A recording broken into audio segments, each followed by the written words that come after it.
Craving your next action-packed adventure? Audible delivers thrills of every kind on your command, like Project Hail Mary by Andy Weir, where a lone astronaut must save humanity from extinction, narrated with stunning intensity by Ray Porter. From electrifying suspense and daring quest to spine-tingling horror and romance in far-off realms, unleash your adventurous side with gripping titles that'll keep you guessing.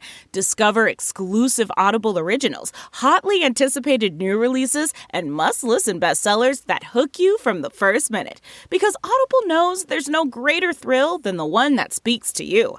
Discover what lies beyond the edge of your seat. Start your free 30-day trial at audible.com/WonderyUS. That's audible.com/WonderyUS.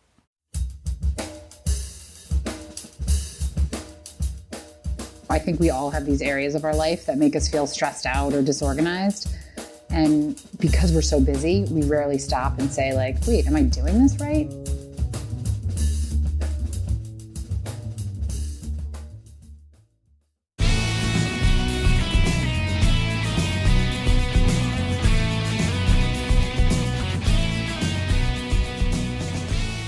From Offscript Media, I am Matthew Zachary, and this is Out of Patience.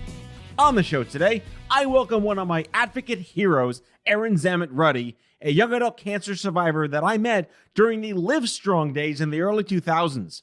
This was back when she may have barely crossed the 5-year survivor finish line, that's what we called it back then, but she was and still is a huge force to be reckoned with. She was a big-time, big-city magazine journalist writing for Glamour when a random asymptomatic diagnosis of chronic myelogenous, lots of syllables, leukemia changed everything. She broke the mold, went public, something considered shocking for the time, and began a now legendary and award-winning column entitled Life with Cancer, making Erin one of the first media cancer celebrities of all time. There's so much to unpack with her. The least of things would be her choice to temporarily quit chemotherapy to become a biological mom, confronting her own sister's cancer diagnosis just 2 years after her own, maintaining her career, speaking all over the world, raising a shit ton of money for charity. You get the picture. Now a happily thriving 40-something raising 3 kids and married to the same man who stuck with her during the dark days, Erin's still here and kicking more ass than ever with her new book, The Little Book of Life Skills, Deal with Dinner, Manage Your Email, Make a Graceful Exit, and 152 other expert tricks. Guys, you're going to love this conversation. Enjoy the show.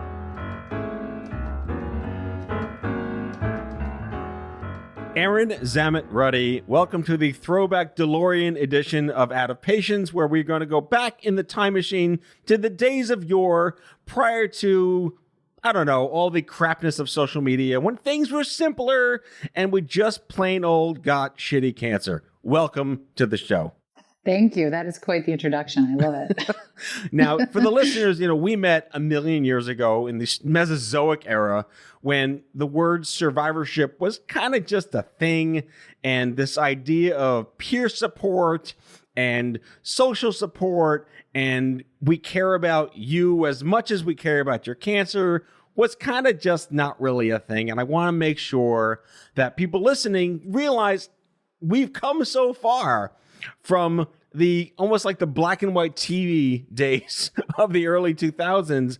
And as someone who was also diagnosed in his 20s, there's never a good time to get it, but there you were. Congratulations on being 23 with cancer. Yeah, exactly. So talk to us. Life before, how'd you find out this was chronic myelogenous multisyllable leukemia? Yes, I was 23. I was working at Glamour magazine in New York City, kind of living this very cool, it looked cooler on paper, like living in an apartment in Manhattan, going to parties. I was making $0. I was living on like the parties I would go to, which again, sounds fun. And it was. So I had this very fun up and coming New York City magazine world life going on. And I went in for a checkup feeling totally fine, no symptoms whatsoever. And I went in and they called me back the next day. They had taken some blood. It was just my annual. And the doctor said, I think you need to come right back in right now. And he called me on the phone, which once you have cancer, it's very hard to remember what it was like before when doctors didn't call you on the phone. Right, you know? right. Like we all speak to our doctors. I text with my doctors. I email with my doctors. But, you know, pre-cancer, when you're just a regular person, like the doctor doesn't call you when he needs to recheck your blood, right? It's never good news when he calls you. So the fact that this guy called me, I was like, oh no, I guess I better go back in. Anyway, I went back in. Turns out that, you know, my blood counts were all out of whack. And pretty quickly, fortunately for me, this guy who was just a regular primary care physician knew what he was talking about and could tell me what he thought it was right away. And I went and then went to Sloan Kettering and then went to, Oregon Health and Sciences University in Portland, but pretty quickly found out that I was diagnosed with chronic myelogenous leukemia, and that kicked all of that off when I was 23. And, living a completely normal life, feeling completely normal, had no symptoms. It was a very strange way to be diagnosed when you have absolutely no symptoms, nothing wrong with you. Yeah, the no symptom thing is one thing, but did you I always have this conversation with people that have a blood cancer. Like, they don't use the word cancer in blood cancer. Leukemia doesn't really mean blood cancer. Did you have to ask, like, what the hell is this? I actually, really, when I was in third grade, had a very completely unrelated, of course, blood condition for like a hot minute.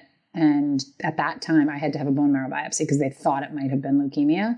So when he started talking about my blood counts and this and infection, but you don't have an infection, and why would your white blood cell count be 100,000? And, my mind immediately, I immediately was like, oh, I know this is leukemia. I just knew it. And I had a friend who at 18 had ALL. So I kind of had a little bit of a basic knowledge that what it was. And of course, leukemia is such a weird sounding word, but blood cancer, I think, sounds worse. I mean, cancer is the worst word, right? So I pretty quickly knew what it was. But blood cancer just, and your blood's everywhere, right? That was the thing that I had to kind of wrap my head around, because it wasn't like it was a tumor that I could have cut out or radiated. It was, how do you get rid of something that's the very thing you need in your entire body? It's one of the rare bonding things between blood cancer people and brain cancer people. Like, there's nothing you can do about it. Yeah.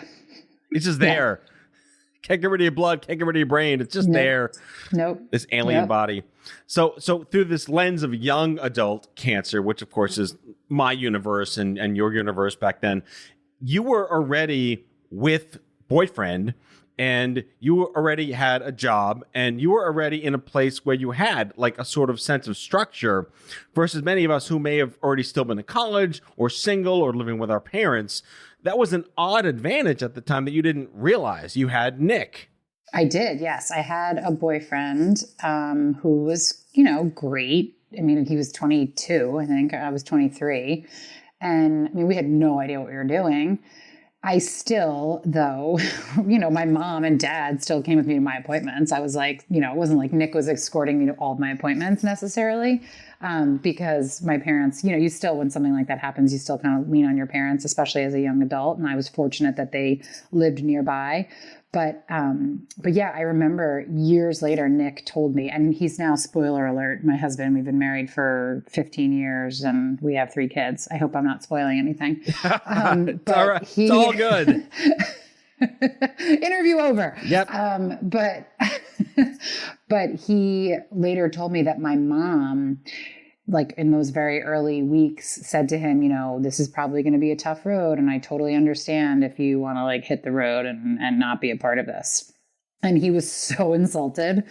He was like so insulted. And so was I. Nick and I had been together at that time already for like 2 or 3 years, I think. 2 years. We were solid. Like we were pretty solid. So the fact that she said that to him insulted him. But some people do it, some people can't, it's hard for a lot of couples. A lot of relationships break up. A lot of people don't make it through, or they stay together because the person stayed with them during treatment. So I get it. But for me and Nick, it was if anything, it made our relationship stronger, and not for what you would think, not because, he helped me through. It was more like cancer made me less of a crazy person. It made me not be such a type A control freak lunatic about life and ambition and goals. I kind of was like, all right, I guess shit happens and I need to just kind of roll with it for a little while. And that made me, I guess, a better person. I think the fact that your mom sort of took the fall for being the outclaws deliverer and spared you that awkward conversation at some point in your relationship with Nick was a good thing to have. Definitely. Yeah, I think you're right. She did the, but I mean, for him, I don't know. I guess, I sometimes these things happen and I'm like, oh, I should probably be nicer than Nick. I should probably.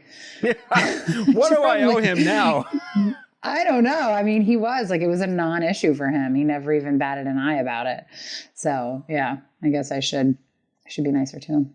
One of the things I've always been fascinated by, because I had stepped into the cancer world years after you started your column about cancer in 2001, but was that the fact that you were willing to be public about it at a time when, I guess, in society, cancer wasn't like the whisper things that it was in the 80s and 90s, but it was a really big step, at least from my perspective, that you chose to go very public, working for Glamour, but having like this column, the Erin's Got Cancer column, was a really big deal. Did you get a sense that that's what you would bring to the world by doing that? Or was it just like a knee-jerk, got to get this out therapy thing? It was just who I am and how I approach all things private and potentially uncomfortable. I have to talk about them and I tell them to as many people as possible. It's just like my way. So I guess there may have been a moment when I was diagnosed where I was like, am I not going to tell people this? But what didn't last long. I mean, I told my boss, I came back from that second appointment when they rechecked my blood and I was pushing the doctor. I was like, what could it be? What could it be? He's like, I really don't want to say anything. You should come back in 2 days. Once I have the blood back, bring your parents. And I was like, excuse me? I was like, what do you think it could be? And then he told me he thinks it could be leukemia. Anyway, I told my boss that very day. I was in her office. We were crying.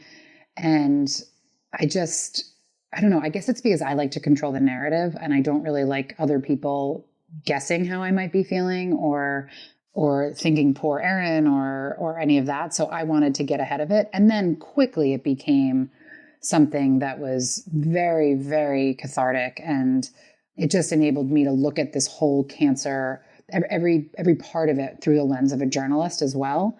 And it became like a story I was telling and living at the same time. But I didn't realize the impact it had until, I guess it was after the first column, which ran in 2002.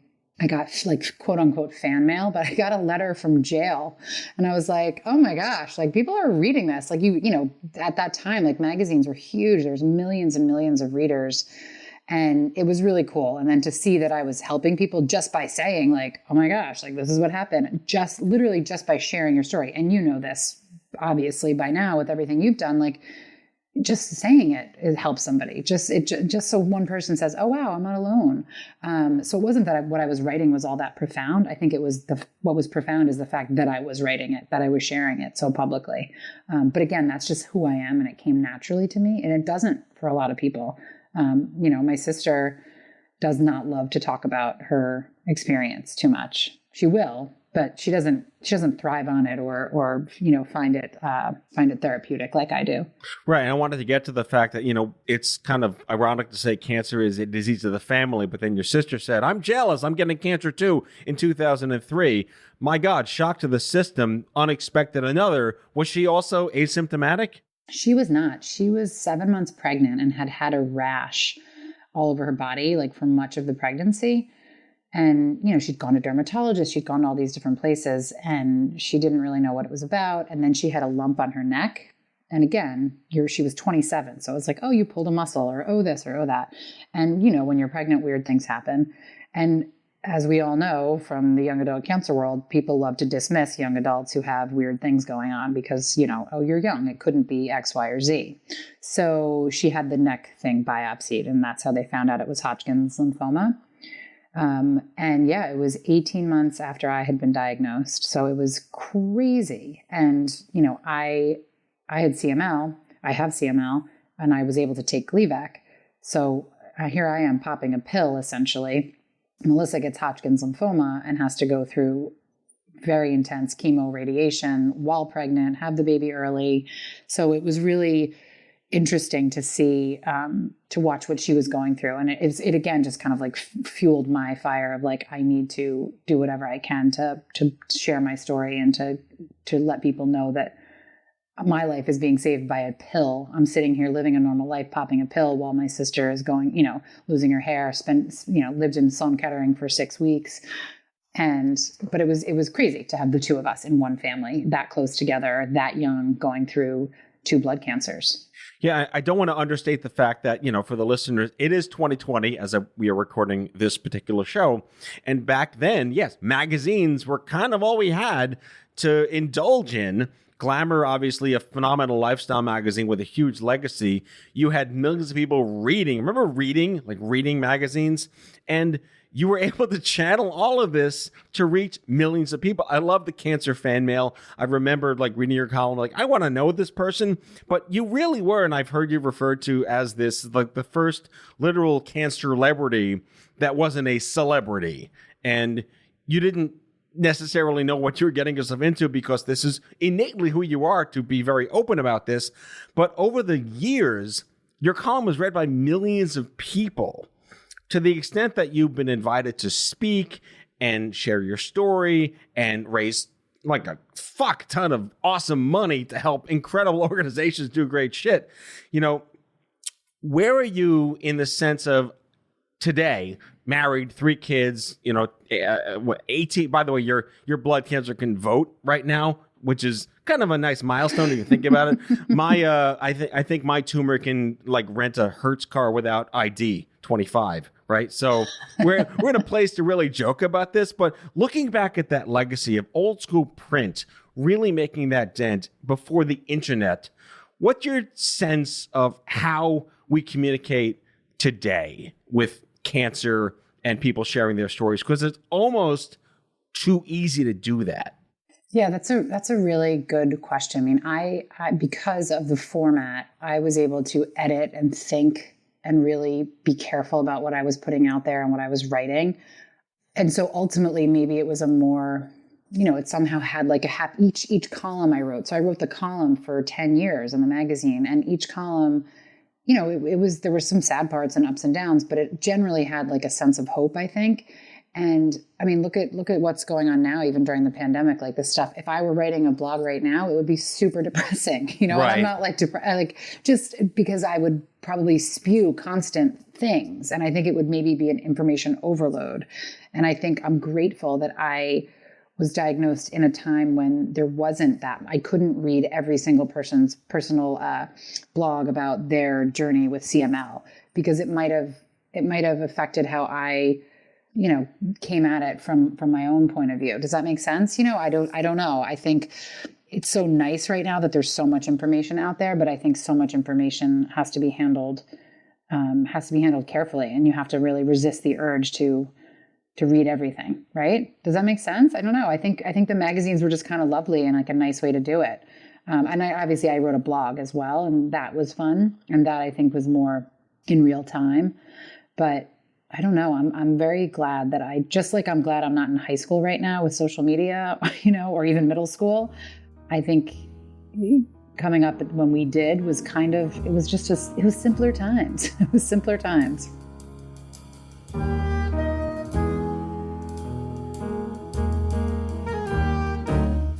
Back with our guest after the break.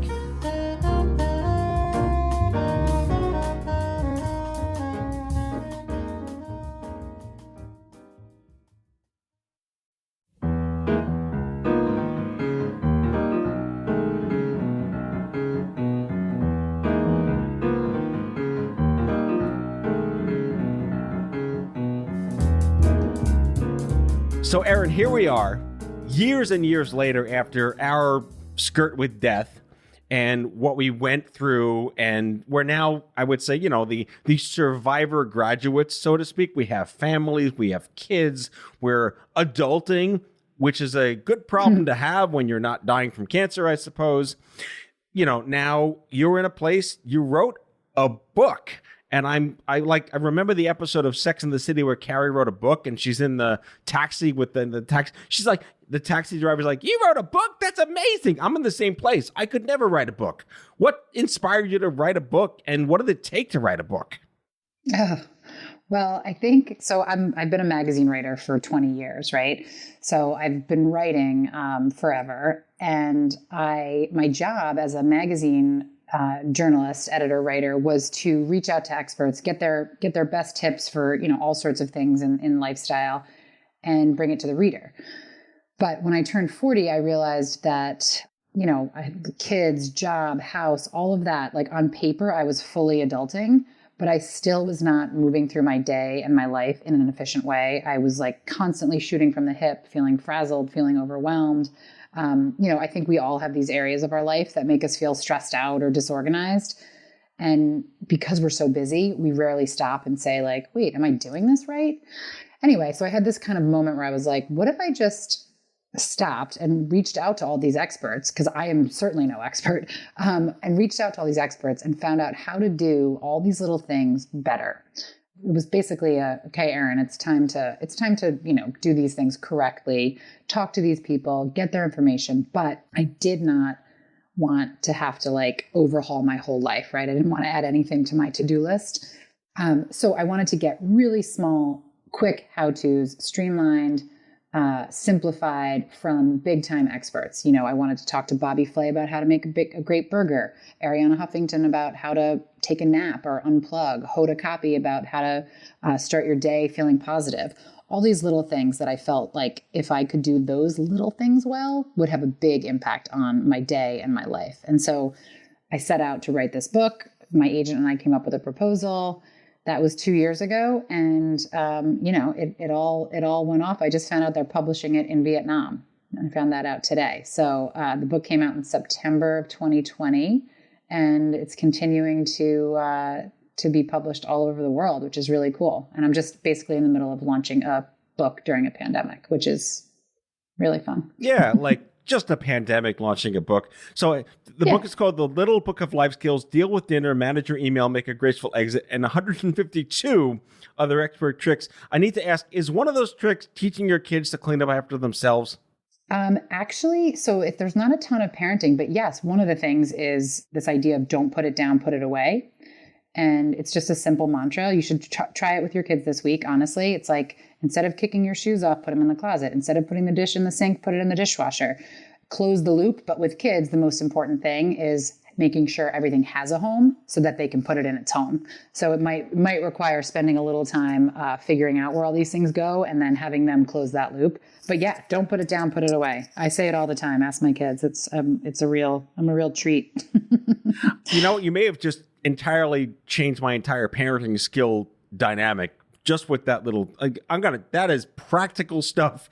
That is absolutely that's a life skill. That's a little book of life skills kind of thing. I'm going to approve that recommendation. Thank you so much. My God. So you're going around interviewing all these incredibly notable, influential individuals and getting like normal day-to-day life hacks that they would do because they put their pants on just like everyone else, one foot at a time. Absolutely. It was, it starts with how to wake up in the morning and it ends with how to go to bed, how to set yourself up for a good night's sleep. And it's like everything in between broken down into small doable things because I didn't want to get overwhelmed and I didn't want to overwhelm anyone. I knew that like we're all, whether, whatever stage of life we're in, everyone's busy. And this was before we were even in a pandemic, right?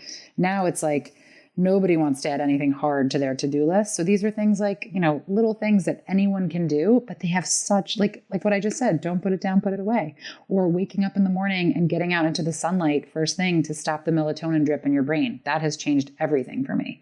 Wow. Because that groggy feeling you have in the morning, you need blue light to lift it. And there's blue light and sunlight. So go outside. And you also, this is creepy and crazy, you lose almost a liter of water in the humidity in your breath at night. So really the first thing you should do when you wake up is drink a glass of water just to get your body working again. Did you interview anybody? But it's just little things. Anyone can do that. Did you interview anybody that gave you like the most oddly antithetical, unexpected response? You mentioned Bobby Flay. Like if he told you how to change a tire, would that have been something unexpected? Did that happen? Yeah, Yes, no, but the only thing honestly unexpected that Bobby Flay said, we talked about burgers for 45 minutes. That was what was so cool about this book is I was talking to all these experts about the very thing that they are most passionate about, So we got to talk for a long time. And then I had to condense it into one page of, step-by-step small tips. Bobby Flay's surprising thing was that he only likes American cheese on burgers. He thinks people go too highbrow with their cheeseburgers, and that American cheese is the classic for a reason. It reminds us of our childhood. It melts beautifully, and that people should stop trying too hard with their burgers. They should just use American cheese. But he talked a lot about other stuff. One of the things that I loved was my to-do list. My productivity expert, Nicole Lappin, was talking about procrastination. She said procrastination gets a bad rap, but in order to prioritize your day and to really be productive, you need to procrastinate. And it's about deciding what you're going to push to your list for tomorrow, or push it to later, or even delete it completely. Like, don't put things on your to-do list that you're never going to do because they just taunt you and make you feel bad. Right. So I love that little tip of step one to getting shit done is procrastinate. So, and deciding what it is you have to procrastinate. But yeah, there's a lot of interesting things in there that I learned that I didn't know. I mean, I learned so much. I reference this book every single day. I want to talk to you about that moment I was reading in one of the pieces you wrote, like when you first held it in your hand. I wrote some CDs in the 90s, and I holding them in my hand like, oh my God, I don't know what beating cancer means, but this is like my fuck you to cancer. I got these books in my hands. Then, I launched a nonprofit. I'm holding like this 501c3 certificate in my hand. Then whatever. And then I had kids. Like, these are way better to hold in your hand than a CD. But you have kids and I have a book. What was it like for you to physically touch this, hold it in your hand and say, I did this? It, I will tell you, is very, very cool. I love it. It makes me very happy. I'm proud of the book, which helps, when you're doing anything, and music, whatever it is, you work so hard on it, but you don't really know if you're going to love it, or if you're going to look back and be like, oh, I wish I should have done, I could have. Anyway, so I loved the book. I got the book. I hold it in my hand, and it's actually, the trim size is pretty small. So it is you can hold it in your hand, and I'm incredibly proud. I mean, not unfortunately, but the timing of it all has been very strange because I'm not out in the world. Every once in a while I go into a store with a mask, whatever. And someone might ask me a question and I say, oh yeah, I wrote a book. What's the book? And then they're blown away. And I'm like, oh, can we sell it in our store? That just happened to me yesterday. And so I miss being out there because getting excited about something in a vacuum is not as fun as being out in the world and seeing people and getting to talk to people. So the pandemic book launch has been a little strange, but I have Instagram. Right. And Instagram brings me a tremendous amount of joy, I will tell you. And I do, as you follow me on Instagram, and hopefully everyone else will follow me who's listening. I post a lot about my book because it's exciting and it's crazy. And you don't often step back and say, holy shit, I wrote a book. I wrote this book and it's out there and people are writing about it and talking about it. And, so I try to, but it's with anything, I think. How often do we just sit back and pat ourselves on the back and say, wow, we did a good job? We should do more of that. Certainly. I love the corollary between starting out in print and then winding up on Instagram. It's such an amazing journey of how to do print, analog, and digital the right way on your terms. And I did want to ask you in terms of here we are trying to figure out navigating cancer and almost dying. And now we're figuring out epic life hacks to make life suck less when you're not dying from cancer. How do you square that circle? Do you wake up in the morning and say, oh my God, what kind of 20 years has this been for me? Yeah. Someone asked me at my book launch event if having cancer made me want to get my life in order. And if that sort of informed this choice of book. And I actually said, I think it was more that I had cancer at such a young age that I was basically I'm good. That's it, right? That was my cross to bear. So now I don't also have to learn how to empty a dishwasher or fold a fitted sheet, right? I kind of the adulting piece was oh God, wait, I'm fine. I'm surviving. I have 3 kids and a house and a home and a job. I still also have to adult and do all these things. So the cancer card that I played on myself for a very long time, giving myself a break on certain things, it's over. You and I, it's our past, right? It's been 19 years for me. So to look back on that sometimes, and when I meet new people, people are amazed. And what's happening now with the book is people are looking into me, as if they're booking me as a guest, or if, they're Googling me when they buy the book, and they're realizing, oh, you're that girl from Glamour magazine. Oh my goodness, I remember your column. I remember this, or I remember that. And that has been very cool. So the book putting me back in the spotlight. And anytime someone says, oh, I read your first book, I'm going to buy this, I always say, well, this one's a little more fun. Like this one, we talk about like how to open a bottle of wine, how to make a cheese board. I mean, there's lots of stuff in here, but we're not talking about cancer too much. So it feels really cool, right? It feels really like if I could look back on my 23, 24, 25-year-old self and say like, don't worry, you're going to do all this. You're going to pound the pavement, and you're going to be that cancer girl who writes and talks about cancer. But someday you're going to be so lucky that you're going to be writing about so many other things that the cancer will be a footnote.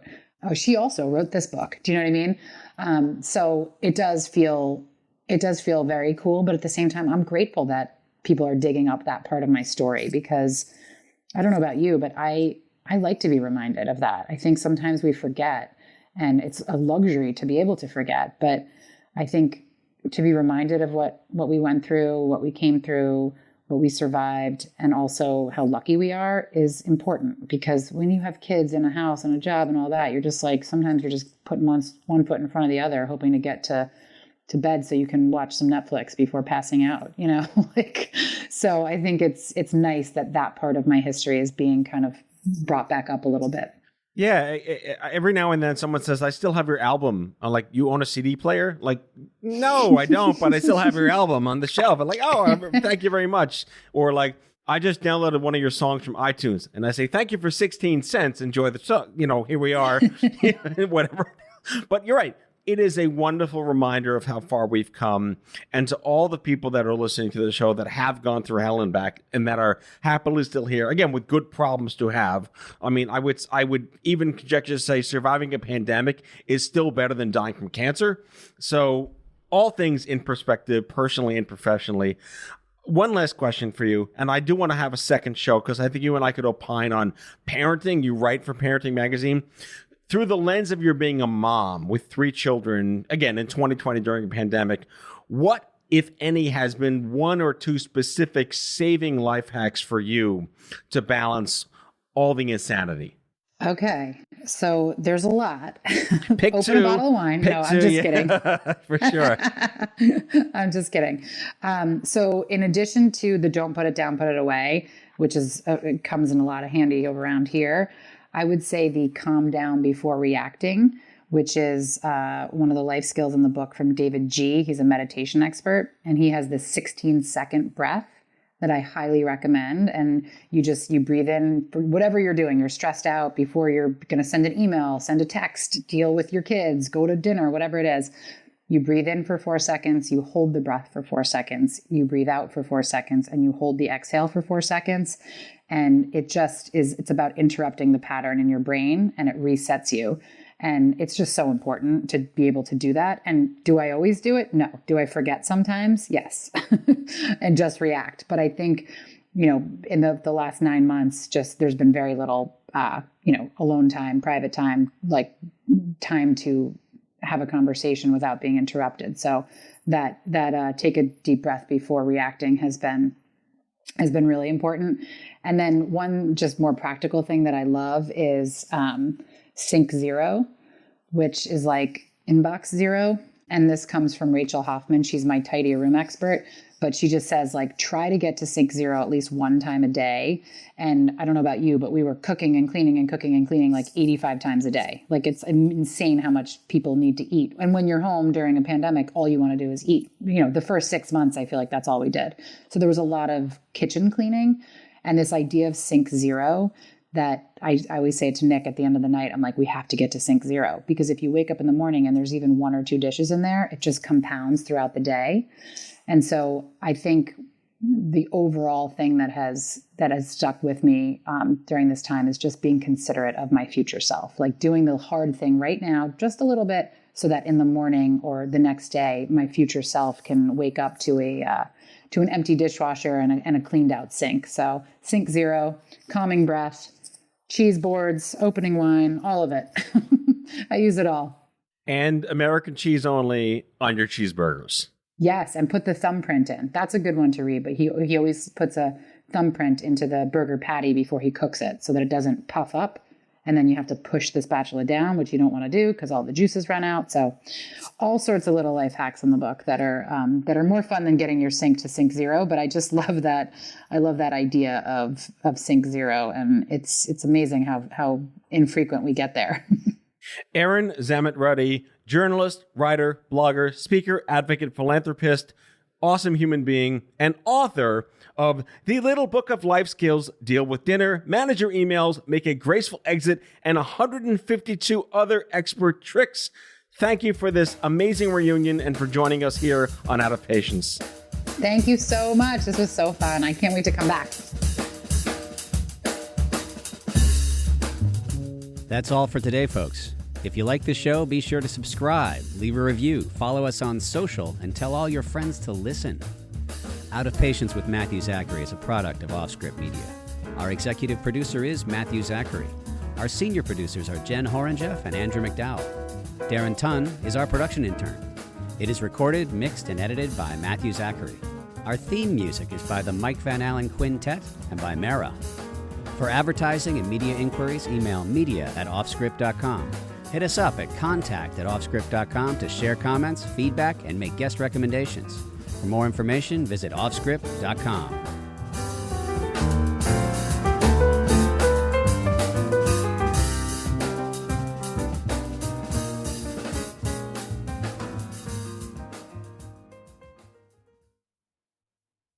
Are you feeling stuck in your career or lacking employment at the moment? Experiencing symptoms of job dissatisfaction? You might be suffering from a common condition known as career stagnation. But don't worry, there's a solution. Monster.com. Monster.com offers a comprehensive suite of career-boosting tools designed just for you. Our free resume review and AI interview prep tool will help you stand out from the crowd. Need more guidance? Dive into our career advice articles for expert tips and insights. And don't forget to check out our salary tools to ensure you're getting paid what you're worth. Side effects may include a new job, increased confidence, and a brighter future. Consult Monster.com today and take the first step towards your new career. Ready for your next job opportunity? Visit Monster.com now.